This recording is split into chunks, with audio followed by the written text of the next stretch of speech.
Hello students, मैं हूं doctor Manoj Pahuja, आपका मेडिकल एंट्री टेस्ट इंस्ट्रक्टर। उम्मीद करता हूं आप लोग खैर खैरियत से होंगे और अच्छे तरीके से अपने ख्वाबों की ताबीर यानी कि एमडी कैट टेस्ट की तैयारी कर रहे होंगे। आइए आज का क्वेश्चन क्रैक कर लेते हैं। At isoelectric point a protein has. सबसे पहले तो यहाँ हमने एक टर्म समझनी है, आइसोइलेक्ट्रिक पॉइंट। आइसोइलेक्ट्रिक पॉइंट क्या होता है ये चेक कर लेते हैं। जी, डेफिनेशन नज़र आ रही है। Isoelectric point is that pH at which molecule has no net charge। वो pH जहाँ पर मॉलिक्यूल पे कोई नेट चार्ज नहीं होता, नो नेट चार्ज। अब लफ्ज़ इस्तेमाल हुआ है नेट चार्ज का, इसका मतलब कहीं ना कहीं चार्ज तो है। याद रखिएगा, एक ही मॉलिक्यूल पे अगर एक एंड पे पॉजिटिव चार्ज हो और दूसरे एंड पे नेगेटिव चार्ज हो, मॉलिक्यूल एक है, दो मॉलिक्यूल नहीं है, मॉलिक्यूल एक है।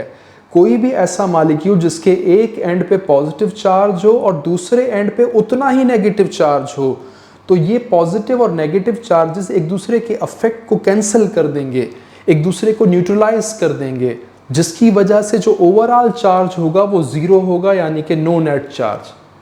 हम ये नहीं कह रहे कि चार्ज नहीं है, चार्ज पॉजिटिव भी है और नेगेटिव भी है, लेकिन equal in magnitude, opposite in direction कह लें या ऐसे कह लें, एक पॉजिटिव एंड है एक नेगेटिव एंड है, एक दूसरे के असर को नलिफाई कर देगा, इसलिए नेट चार्ज है जीरो।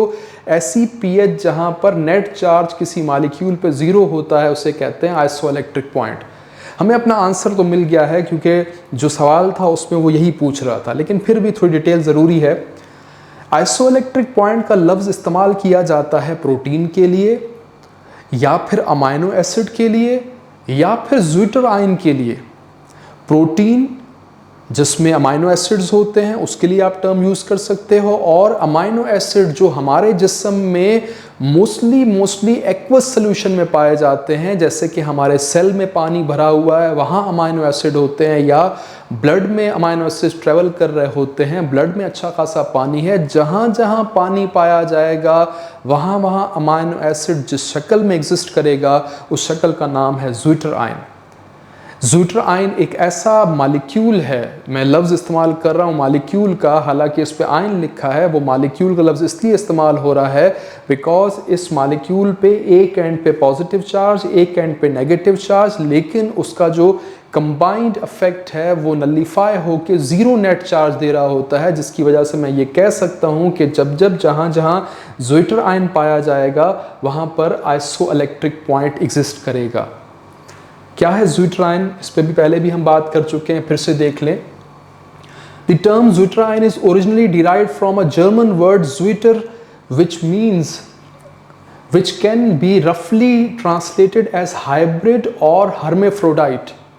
हाइब्रिड या हर्मेफ्रोडाइट, हर्मेफ्रोडाइट कहते हैं जिसके पास डबल प्रॉपर्टी हो, हाइब्रिड जिसे डबल प्रॉपर्टी जिसके पास, जैसे आजकल कुछ सोलर यूपीएस आ रहे हैं जो कि हाइब्रिड कहलाते हैं, जिसमें दिन के वक्त सूरज की रोशनी से वो चार्जिंग चल रही होती है, लेकिन जब सूरज गरूब हो जाता है तो लाइट उसी यूपीएस को चार्ज करने लगती है। तो hybrid means double action, hermaphrodite means double action, एक ही चीज़ के पास दो प्रॉपर्टीज़। तो ज़्विटर आयन के पास दो प्रॉपर्टीज़ हैं, पॉजिटिव एंड भी है नेगेटिव एंड भी है, लेकिन इसके बावजूद भी उसका जो नेट चार्ज है वो ज़ीरो है, यानी वो आइसोइलेक्ट्रिक पीएच पर है। A zwitterion is an ion that contains two functional groups.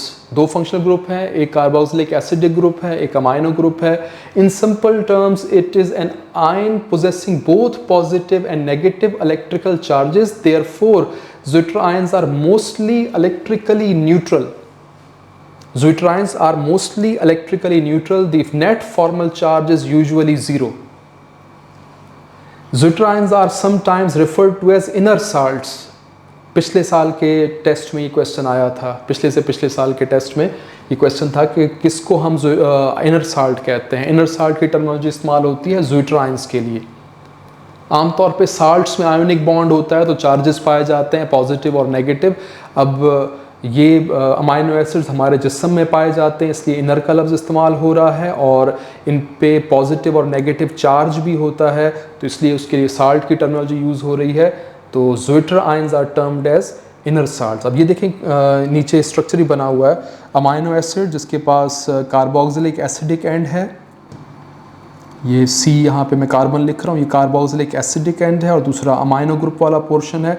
जब ये पानी में प्रेजेंट होंगे एक्वस सोल्यूशन में, उस वक्त जो एसिडिक पोर्शन है वो अपना हाइड्रोजन डोनेट करता है पानी को, और पानी से फिर वो हाइड्रोजन आयन चले जाते हैं अमाइनो ग्रुप के सेक्शन के पास, जिससे ये NH3 पे आ जाता है। देखिए अब चार्ज, जिसने हाइड्रोजन को रिसीव किया उस पर पॉजिटिव चार्ज, और जिसने हाइड्रोजन को लूज़ किया उस पर नेगेटिव चार्ज। जो कार्बोक्सिलिक एसिडिक एंड है उस पर नेगेटिव चार्ज, जो अमाइनो ग्रुप वाला पोर्शन था उस पर पॉजिटिव चार्ज। अब ये जो शक्ल आप देख रहे हैं इसको आप कहेंगे ज़्विटर आयन, और इस वक्त जो pH है वो आइसोइलेक्ट्रिक पॉइंट कहलाती है। इस वक्त कोई नेट चार्ज नहीं है।